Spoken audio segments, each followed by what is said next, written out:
of that statement. This is what it says. Google's monopoly position and the unequal bargaining position of the media means that there has not been an equitable share of value between Google and news publishers in South Africa. The Google algorithm distorts competition between news media organizations. Those were the charges. And what is the solution? Apparently an annual fine between about $16 and $27 million for 3 to 5 years. That is what South Africa wants to charge Google. It also came up with orders for Facebook and X. Pretoria wants the social media platforms to change their algorithms so that they direct more traffic towards South African media companies. Has made it quite clear in its statements that this is the start of a consultation process with these companies. They have not drawn a hard and fast line in the sand saying this is what it's going to be. They've said we want further engagement so that those numbers of our media sector going forward and its sustenance. While the inquiry recognizes that digital platforms are not the sole cause of the media's challenges, it has identified clear instances of conduct that exacerbate these challenges and deny the media fair compensation for their content. Google and YouTube have agreed to a $40 million media support package that will fund national, community and vernacular media as part of a comprehensive set of remedies designed by the Competition Commission to restore fairness and sustainability in South Africa's media ecosystem. South Africa's confrontation with Google did not emerge suddenly, nor did it occur in isolation. It was the result of years of mounting tension between global technology platforms and national governments across the world, particularly in regions where digital markets expanded faster than regulatory frameworks. In South Africa, this tension reached a critical point when regulators concluded that Google's dominance in online search and digital advertising had crossed the line from competitive advantage into market distortion. Google controls the overwhelming majority of search traffic in South Africa, mirroring its position in much of the global market. Search dominance gives the company immense influence over online visibility, advertising revenues, and information flow. South African publishers, media companies, and digital businesses increasingly raised concerns that Google's algorithms and advertising systems systematically favored its own products while extracting value from local content producers without fair compensation. These concerns intensified as traditional media revenues declined. Advertising, once the financial backbone of journalism, migrated almost entirely to digital platforms. Google and other large technology companies became the primary beneficiaries of this shift. South African regulators observed that while local media organizations bore the cost of producing news and digital content, a significant share of advertising revenue generated from that content flowed offshore to multinational technology firms. The South African Competition Commission launched a detailed investigation into digital market dynamics, focusing on search, advertising technology, and online news distribution. The investigation examined how Google's search ranking systems affected traffic flows, how advertising auctions operated, and how revenue was allocated between platforms and local publishers. Evidence collected during this process suggested structural imbalances that disadvantaged domestic firms. Regulators argued that Google's position allowed it to act as both gatekeeper and competitor. By controlling search visibility, advertising placement, and analytics, Google influenced which businesses succeeded online. Smaller firms and local publishers faced declining visibility unless they paid for advertising, even when their content was relevant and widely used. This dynamic raised competition concerns under South African law.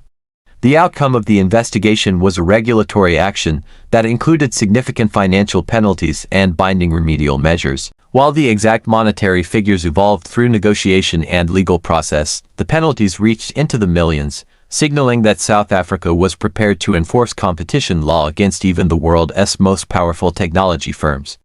More importantly, the action required Google to change certain practices related to news content visibility and revenue sharing. This move placed South Africa among a growing group of countries challenging big tech dominance. Similar actions had occurred in the European Union, Australia, and parts of Asia, but South Africa's case carried unique weight. It demonstrated that major regulatory challenges to U.S. space technology giants were no longer limited to wealthy Western economies.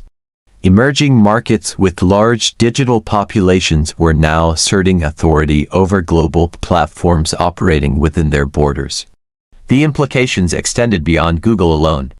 Other technology companies closely monitored the case, aware that regulatory precedents in one major African economy could influence policy across the continent. South Africa's regulatory institutions are among the most developed in Africa, and their decisions often serve as reference points for neighboring countries. For the United States, the situation underscored a growing global reality. American technology companies had become so embedded in foreign economies that their operations increasingly fell under local political, legal, and social pressures. While these firms benefited from global scale, they could no longer rely on their home government's influence to shield them from foreign regulation. Google's response reflected this reality. Rather than withdrawing from the South African market, the company engaged in negotiations, legal appeals, and compliance discussions. South Africa represents a critical digital hub in Africa, both as a consumer market and as a gateway for expansion into other African economies. Leaving the market was never a realistic option. The dispute also highlighted broader questions about digital sovereignty. South African policymakers argued that national governments must retain the ability to regulate digital infrastructure in the same way they regulate physical infrastructure. Search engines, advertising networks, and data systems now play roles comparable to utilities, influencing economic opportunity, public discourse, and national security. Data localization, algorithmic transparency, and fair competition became central themes. Regulators emphasized that while innovation should be encouraged, it should not come at the cost of market fairness or local economic sustainability. The challenge was to strike a balance between attracting foreign investment and protecting domestic interests. Public reaction in South Africa was mixed but largely supportive. Media organizations welcomed the intervention, viewing it as long overdue recognition of the value they create. Small businesses expressed cautious optimism that regulatory action might reduce advertising costs and improve visibility. Civil society groups framed the move as a step toward accountability for companies whose influence extended far beyond traditional corporate boundaries.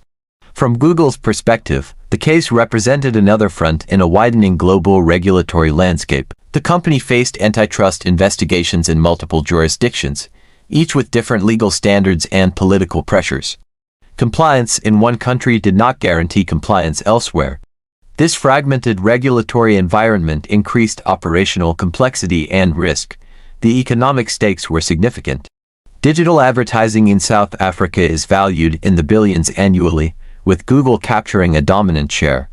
Even modest changes to revenue-sharing arrangements or search practices could shift millions of dollars toward local businesses. Over time, these shifts could reshape the country's digital economy.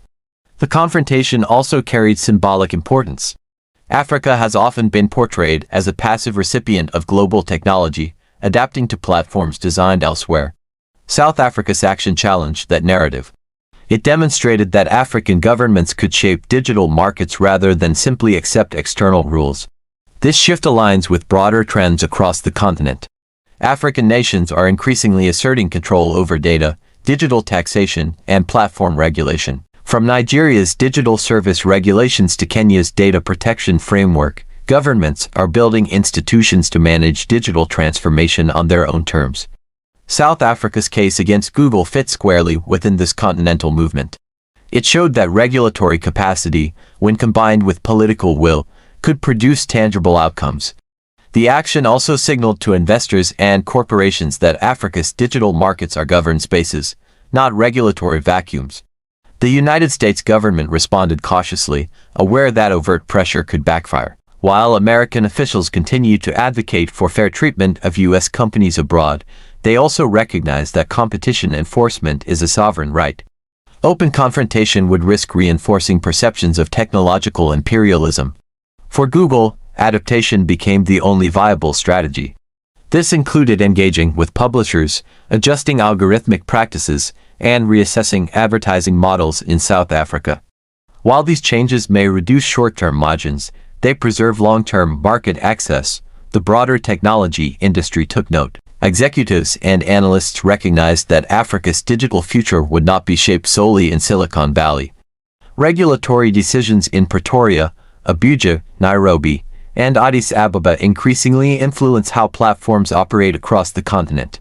The dispute also raised questions about power asymmetry. While Google's financial resources dwarf those of most governments, regulatory authority remains a powerful tool. South Africa demonstrated that legal frameworks, when enforced consistently, can constrain even the largest corporations. This dynamic reflects a deeper transformation in global governance. Economic power no longer guarantees regulatory immunity.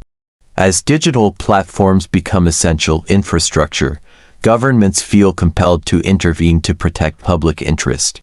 South Africa's action against Google did not end the relationship between the country and big tech. Instead, it redefined it. The message was not rejection, but recalibration. Technology companies are welcome, but they must operate within rules designed to serve local economies and societies. The long-term impact of this confrontation will unfold gradually. Other African nations may follow South Africa's example, either individually or through regional frameworks. Multinational platforms may increasingly tailor their business models to regional regulatory expectations rather than applying uniform global strategies. What is clear is that the era of unchecked digital expansion is ending. Governments across the world, including in Africa, are asserting their role as regulators of the digital space.